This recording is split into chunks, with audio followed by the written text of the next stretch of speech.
ಕೈರುಚಿಗೆ ಸ್ವಾಗತ. ಇಂದಿನ ಕೈರುಚಿಯಲ್ಲಿ ನಾನು ಗಣೇಶ ಚತುರ್ಥಿಯ ಪ್ರಯುಕ್ತ ಗಣೇಶನಿಗೆ ಬಲು ಇಷ್ಟವಾದ ಅಕ್ಕಿಯ ಮೋದಕವನ್ನು ಮಾಡ್ತಾ ಇದ್ದೇನೆ. ಅದಕ್ಕೆ ಬೇಕಾಗಿರೋ ಸಾಮಗ್ರಿ ಇದರಲ್ಲಿ 3 ಲೋಟ ಬೆಳ್ತಿಗೆ ಅಕ್ಕಿ ದಪ್ಪ ಹಾಕಿ ತಗೊಂಡಿದ್ದೇನೆ. ನೀರು ಹಾಕಲಿಕ್ಕಿಲ್ಲ ಹಾಗೆ.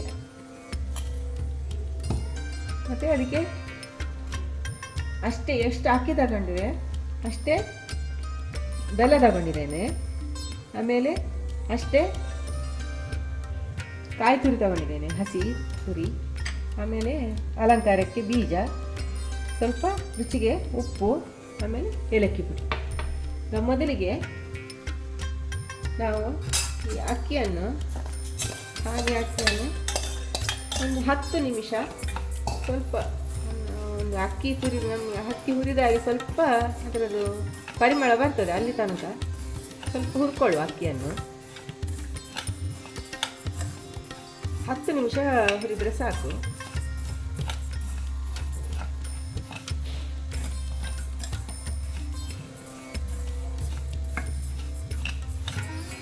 ಇದು ಹುರಿದ್ರೆ ನಾವು ಅಕ್ಕಿಯನ್ನು ಈ ಥರ ಹುರಿದ್ರೆ ಅದು ನಮಗೆ ಮೋದಕ ಸ್ವಲ್ಪ ಗರಿಯಾಗಿ ಅಕ್ಕಿ ತರಿಯಾಗಿ ರುಬ್ಬಬೇಕು.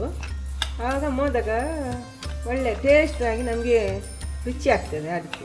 ಹಾಗಾಗಿ ಇಲ್ಲಾಂದರೆ ಹಸಿ ಅಕ್ಕಿ ಮಾಡಿದರೆ ಸ್ವಲ್ಪ ಬಾಯಿಗೆಲ್ಲ ಅಂಟುಕೊಳ್ತದೆ. ಹಾಗಾಗಿ ಸ್ವಲ್ಪ ಇದನ್ನು ಹುರಿದುಕೊಳ್ಳುವ.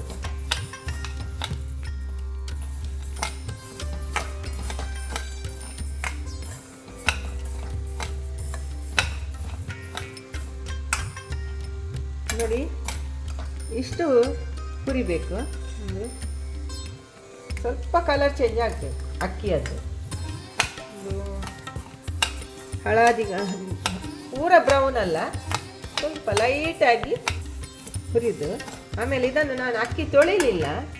ಈಗ ನೀವು ಅಕ್ಕಿ ರಾತ್ರಿಯೇ ನಾವು ಈಗ ಮಾಡೋದು, ಒಂದು 2-3 ಗಂಟೆ ತೊಳೆದು ಒಂದು ಬಿಸಿಲಲ್ಲಿ ಹಾಕಬಾರ್ದು ಅಕ್ಕಿಯನ್ನು. ಹಾಗೆ ಒಳಗೆ ಬಟ್ಟೆಯಲ್ಲಿ ಫ್ಯಾನ್ ಅಡಿಯಲ್ಲಿ ಇಟ್ಟು ತೊಳೆದು ಕೂಡ ಹೀಗೆ ಹುರ್ಕೊಳ್ಬೋದು. ನಾನು ಅಕ್ಕಿ ತೊಳಿಲಿಲ್ಲ. ಈಗ ಇದು ಪೂರ ತಣ್ಣಗಾದ ನಂತರ ಅಕ್ಕಿಯನ್ನು ಚೆನ್ನಾಗಿ ತೊಳೆದು ಆಮೇಲೆ ಸಿಗ್ತೇನೆ ನಿಮಗೆ. ಈಗ ನೋಡಿ, ಈಗ ತಣ್ಣಗಾಯ್ತು. ಈಗ ಇದನ್ನೀಗ ಒಂದು ಬೇರೆ ಪಾತ್ರೆಗೆ ಹಾಕಿ ಚೆನ್ನಾಗಿ ತೊಳೆಯುವ.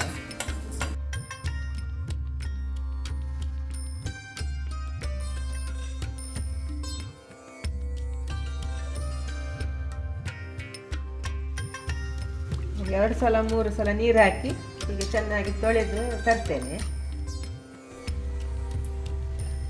ಈಗ ತೊಳೆದಾಯಿತು ಅಕ್ಕಿ. ಅದನ್ನು ಮಿಕ್ಸರ್ ಜಾರಿಗೆ ಹಾಕಿ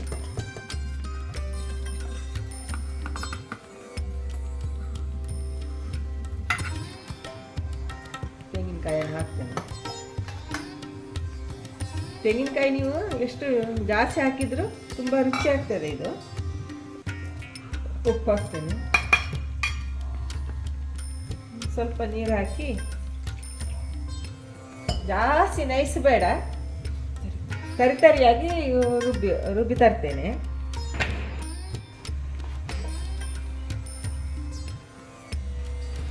ಈ ಥರ ತರ್ತೇನೆ. ಸ್ವಲ್ಪ ತರಿಯಾಗಿ ಇರಬೇಕು ಅಕ್ಕಿ, ಜಾಸ್ತಿ ನೈಸ್ ಆಗಬಾರ್ದು. ಬೆಲ್ಲ ನೀರು ಹಾಕಿದೆ. ಈ ಬೆಲ್ಲ ಹಾಕ್ತಾ ಇದ್ದೇನೆ. ಈಗ ಬೆಲ್ಲ ಸ್ವಲ್ಪ ಕರಗಿ ಈ ಥರ ಬೆಲ್ಲ ನೀರು ಮಾಡ್ಕೊಂಡಿದ್ದೇನೆ. ಈ ಟೈಮಲ್ಲಿ ಅದು ತುಂಬ ಕಸ ಕಡ್ಡಿ ಏನಾದರೂ ಇದ್ದರೆ ಸೋಸಿದ್ರೆ ಒಳ್ಳೆಯದು. ಅರ್ಧಿಟ್ಟ ಮಿಶ್ರಣ ಇದು ಹಾಕ್ತೇನೆ ಹಿಟ್ಟನ್ನು.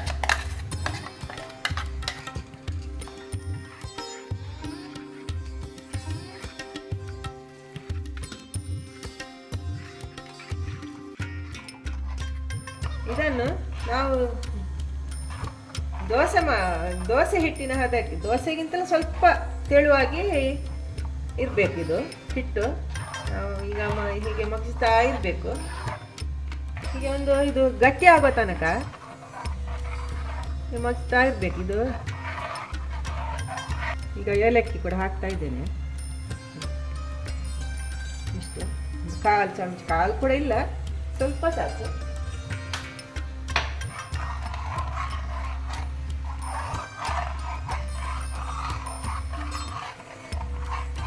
ಈಗ ತಳ ಹಿಡಿತದೆ, ಅದಕ್ಕಾಗಿ ಕೈ ಬಿಡದೆ ಈ ಥರ ಅದು ನಮಗೆ ಉಂಡೆ ಕಟ್ಟಲಿಕ್ಕೆ ಬರಬೇಕಾ ಅಲ್ಲಿಯ ತನಕ ಹೀಗೆ ಕೈ ಆಡಿಸ್ತಾ ಇರಬೇಕು. ನೋಡಿ ಈ ಥರ ಎಲ್ಲ ನೀರು ಆರುವ ತನಕ ಹೀಗೆ ಕೈ ಆಡಿಸ್ತಾ ಇರಬೇಕು. ನಮಗೆ ಅದು ಉಂಡೆ, ಈಗ ಮೋದಕ ಅಂದರೆ ನಾವು ಉಂಡೆ ಕಟ್ಟಬೇಕಲ್ಲ, ಆ ಥರ ಇದ್ರೆ ಸಾಕು. ಈಗ ಸ್ವಲ್ಪ ತುಪ್ಪ ಹಾಕುವ. ಎಲೆಗೆ ಹಾಕ್ತೇನೆ. ಈಗ ಎಲೆಗೆ ಕೂಡ ತುಪ್ಪ ಹಾಕಿ, ಅದು ಎಲೆ ಬಿಸಿ ತುಪ್ಪ ಹಾಕಿದರೆ ಒಳ್ಳೆ ಪರಿಮಳ ಬರ್ತದೆ ಎಲೆ ಮತ್ತು ತುಪ್ಪದ್ದು. ಹಾಗಾಗಿ ಈಗ ಆಯಿತು.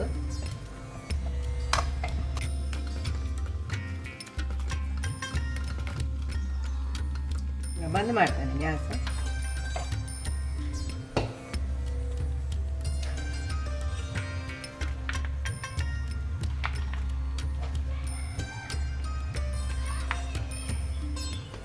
ಈಗ ಎಲ್ಲ ಆರ್ಬೇಕು. ಈಗ ನಾವು ಮೋದಕ ಮಾಡೋದಾದ್ರೆ ಸ್ವಲ್ಪ ಬಿಸಿ ಎಲ್ಲ ಆರಿದ ನಂತರ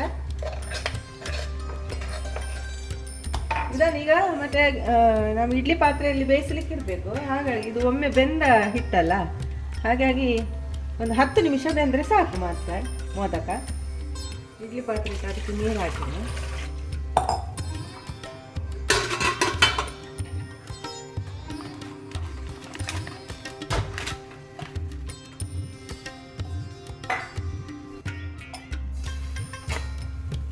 ನಮಗೆ ಎಷ್ಟು ದೊಡ್ಡದು ಉಂಡೆ ಬೇಕು ಆ ಥರ.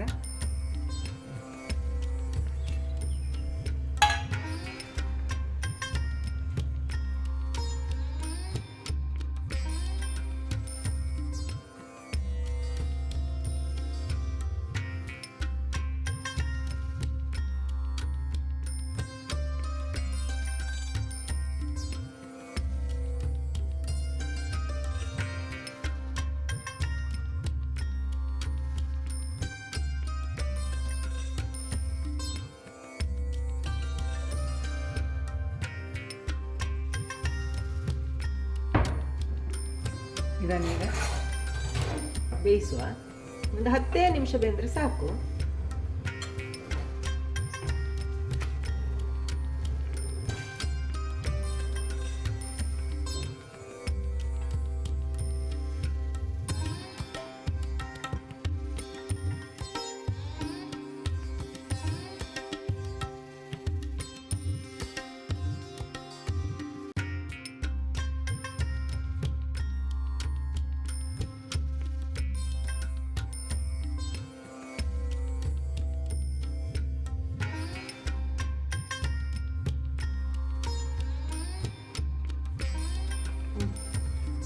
ನೋಡಿ ಈಗ ಮೋದಕ ರೆಡಿ ಆಯಿತು.